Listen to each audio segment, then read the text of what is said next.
Assalamualaikum warahmatullahi wabarakatuh. Perkenalkan, nama saya Idris Ahmad dari Teknik Infrastruktur Sipil dan Perancangan Arsitektur Universitas Diponegoro. Pada kesempatan kali ini, saya akan menjelaskan mengenai pengujian tanah pada mata kuliah Mekanika Tanah. Jadi, pengujian tanah ini memiliki beberapa metode, yang dimana pengujian ini bisa dilakukan di lapangan ataupun di laboratorium. Nah, untuk metode pengujian di lapangan, contohnya ada standar penetration test atau bisa kita singkat SPT. Yang kedua, penetration test atau CPT. Dan yang ketiga ada plate load test. Untuk pengujian di laboratorium, contohnya ada di grain size analysis dan direct shear test. Dan masih ada banyak lagi. Nah, pada kesempatan kali ini saya akan membandingkan mengenai metode CPT atau Penetration Test dan juga metode SPT atau Standard Penetration Test. Oke, yang pertama kita ke CPT dulu.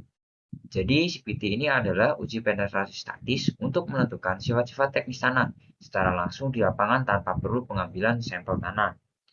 Alat CPT ini akan menekan konus atau kerucut logam yang dimana akan ditekan ke dalam tanah dengan kecepatan konstan sambil mengukur tahanan perawanan tanah terhadap ujung konus dan selubung geseknya. Nah, tujuan dilakukannya tes CPT ini yang pertama untuk mengetahui kekuatan dan kekompakan tanah di berbagai kedalaman. Yang kedua, menentukan lapisan tanah keras, tempat fondasi diletakkan, dan yang terakhir, menghitung daya dukung tanah baik untuk fondasi, dangkal maupun fondasi tiang. Nah, untuk data yang diperoleh dari CPT ini, yang pertama ada Contip Resistance atau bisa kita singkat QC, yang dimana QC ini adalah tekanan yang ditahan tanah terhadap ujung konus, yang nantinya akan menggambarkan tekanan maksimum yang ditahan di ujung alat. Yang kedua ada Slip Friction atau bisa kita singkat FS. Itu adalah gesekan antara seluruh batang alat dengan tanah. Lalu yang terakhir ada friction ratio, atau bisa kita singkat RF atau FR bisa. Yang dimana friction ratio ini adalah perbandingan antara FS dan QC dalam persen. Selain itu, kita juga bisa mendapatkan data kedalaman. Nah, dari data yang kita peroleh, kita bisa nih menentukan jenis tanah dan juga ciri umum. Yang contohnya jenis tanah lempung.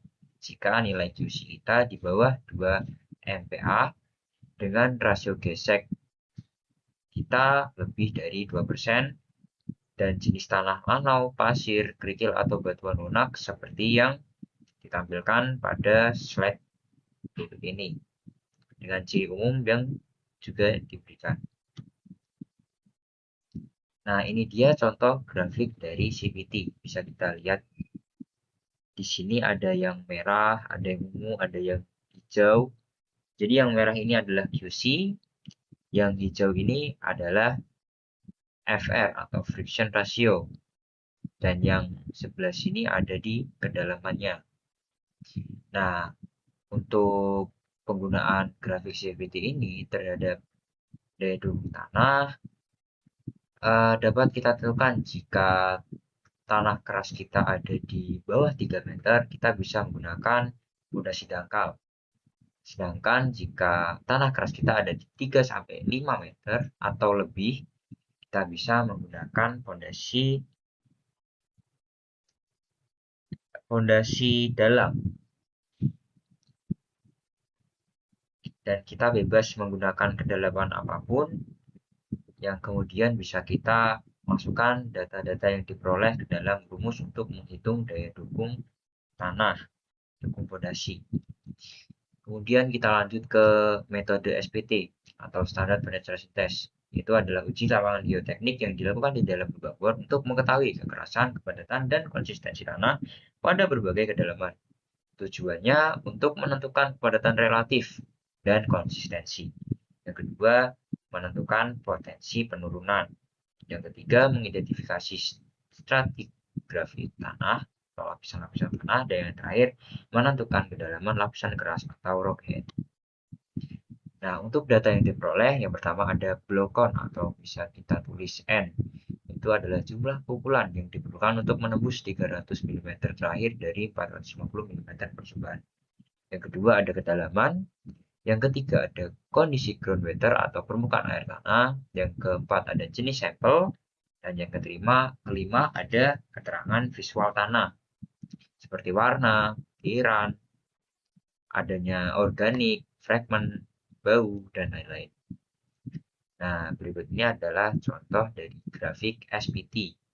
Bisa kita lihat di sebelah sini ada warna, ada keterangan karakteristik, ada kedalaman, dan lain-lain. Nah, apa sih perbedaannya dari CPT dan SPT? Yang pertama, data yang diperoleh. Untuk CPT, data yang diperoleh itu hanya QC, FS, dan RF. Sedangkan SPT, kita bisa memperoleh jenis tanah, keterangan visual tanah, dan juga permukaan air tanah. Kemudian untuk CPT ini memiliki akurasi yang lebih tinggi, sedangkan SPT memiliki akurasi sedang. Dan yang terakhir, proses CPT ini lebih cepat dibandingkan SPT yang lebih lambat. Nah, itu dia perbedaan antara CPT dan SPT. Sekian dari saya, mohon maaf apabila ada kesalahan, baik itu disengaja maupun tidak disengaja. Terima kasih. Wassalamualaikum warahmatullahi wabarakatuh.